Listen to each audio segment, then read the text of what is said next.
নোয়াখালীতে টানা দাবদাহে অতিষ্ঠ জনজীবন। তীব্র রৌদ ও গরমে এবং বাতাসের আর্দ্রতা থাকায় ঘামও হচ্ছে। রিক্সা চালক থেকে শুরু করে শ্রমজীবীরা সবাই দাবদাহ থেকে রক্ষা পেতে মাথায় পড়েছেন গামছা, ক্যাপ। তারা ঘন ঘন পানি পান করছেন। এই দাবদাহে থেকে একটু স্বস্তি দিতে পথচারীদের মধ্যে বিনামূল্যে ঠান্ডা শরবত পানি বিতরণ করেছেন সামাজিক স্বেচ্ছাসেবী সংগঠন চৌমুহনী ব্লাড ফাউন্ডেশন।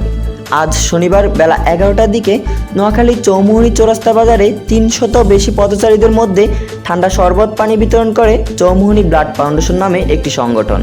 এর আগে চৌমুহনী বাজারে ঠান্ডা শরবত বিতরণ করে চৌমুহনী ব্লাড ফাউন্ডেশন।